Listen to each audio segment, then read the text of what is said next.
জেলার সার্বিক উন্নয়ন নিয়ে প্রশাসনিক বৈঠক। জেলার সমস্ত দপ্তরের আধিকারিকরা উপস্থিত ছিলেন এই বৈঠকে। শনিবার দুপুরে মালদা জেলা প্রশাসনিক ভবনের সভাকক্ষে অনুষ্ঠিত হয় এই বৈঠক। এদিন এই জেলার সার্বিক উন্নয়ন নিয়ে আলোচনার পাশাপাশি রাজ্য সরকারের যে সমস্ত প্রকল্প তা নিয়েও আলোচনা করা হয়। উপস্থিত ছিলেন জেলাশাসক নিতিন সিংহানিয়া সহ জেলার অন্যান্য দপ্তরের আধিকারিকরা। আমাদের ডেভেলপমেন্ট রিভিউ মিটিং আজকে বিভিন্ন ব্লকসকে নিয়ে হয়েছে, বিভিন্ন সেলসগুলো আছে তাদেরকে নিয়ে করা হয়েছে, যেখানে যতগুলো ফ্ল্যাগশিপ স্কিমস আছে গভর্নমেন্টের সেগুলো রিভিউ করা হলো।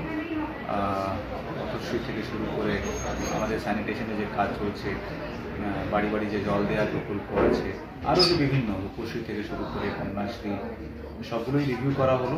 হেলথ নিয়েও রিভিউ করা হলো, ডেঙ্গি কেসেস নিয়ে বা অন্যান্য অ্যাসপেক্টসগুলো। সো এটা কন্টিনিউসলি চলতে থাকে। আমরা আশা করব মালদা জেলার যে উন্নয়নমূলক যে প্যারামিটার্স আছে সেটাকে আরও এগিয়ে নিয়ে যাবে। Bureau report, news for Bengal.